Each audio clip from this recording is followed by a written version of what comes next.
अब ये वाली खबर सिर्फ महायुति के अंदर की है जो हम आपके सामने रखने जा रहे हैं।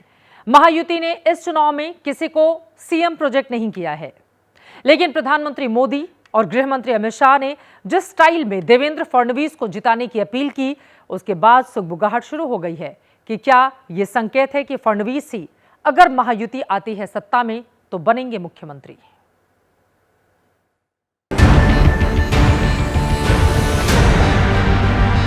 महाराष्ट्र में महायुति का सीएम चेहरा कौन होगा, ये सवाल इसलिए हो रहा है क्योंकि देवेंद्र फडणवीस को लेकर पिछले 24 घंटे में 2 ऐसे बयान सामने आए हैं, जिसके बाद सवाल उठ रहे हैं कि क्या देवेंद्र फडणवीस महाराष्ट्र के मुख्यमंत्री पद का चेहरा होंगे।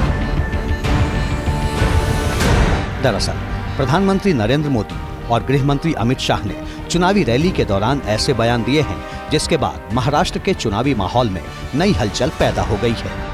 महायुति की शपथ विधि हो जाएगी।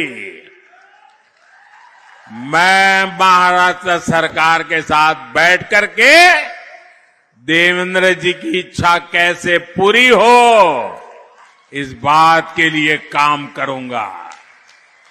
महाराष्ट्र जलगांव गया, जहां गया वहां एक ही बात है, महायुति की सरकार बनानी है, देवेंद्र भाई को विजयी बना। पीएम मोदी और गृह मंत्री के बयानों के बाद एकनाथ शिंदे गुट के नेता कृष्णा हेगड़े ने साफ कहा कि विधानसभा चुनाव एकनाथ शिंदे के नेतृत्व में लड़ा जा रहा है और महायुति में अजित पवार, शिंदे और फडणवीस तीनों की पार्टी है। तय होगा कि कौन मुख्यमंत्री बनेगा। हम शिवसेना के कार्यकर्ता है तो हम यही उम्मीद करेंगे कि एकनाथ शिंदे जी ही मुख्यमंत्री बने रहे। अजित पवार भी साफ कर चुके हैं कि चुनाव के बाद जब महायुति मंथन करेगी तभी नए मुख्यमंत्री पर फैसला होगा। यहीं से महाविकास अघाड़ी को मौका मिल गया है और उसने महायुति पर तंज कस दिया है। राज ठाकरे, भारतीय जनता पार्टी, देवेंद्र फडणवीस उनके खासम खास है। जो स्क्रिप्ट वहां से लिख कर आता है वो सिर्फ वो पढ़ लेते हैं। उनको क्या मालूम महाराष्ट्र की अस्मिता और स्वाभिमान क्या है। महायुति में जिस तरह से बीजेपी नेता शाइना एनसी पर शिंदे गुट ने भरोसा जताते हुए उन्हें मुंबा देवी सीट से चुनाव मैदान में उतारा है, उससे महायुति में गठजोड़ मजबूत दिखाई दे रहा है।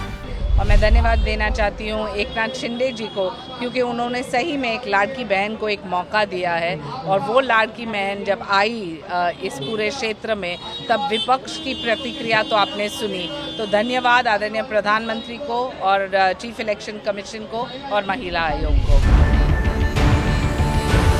देवेंद्र फडणवीस को लेकर भले ही सियासी माहौल में गर्माहट बढ़ गई हो, लेकिन 23 नवंबर को चुनाव नतीजों के बाद ही इस तरह के बयानों के सही मायने सामने आएंगे।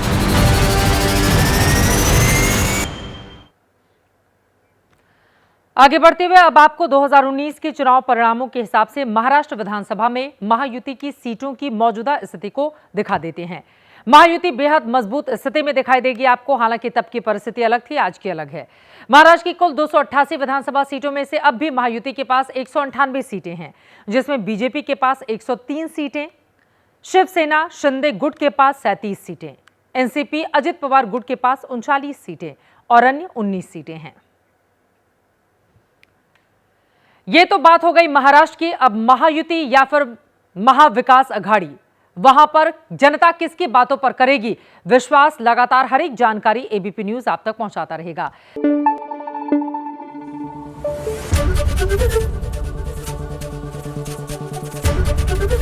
एबीपी न्यूज आपको रखे आगे।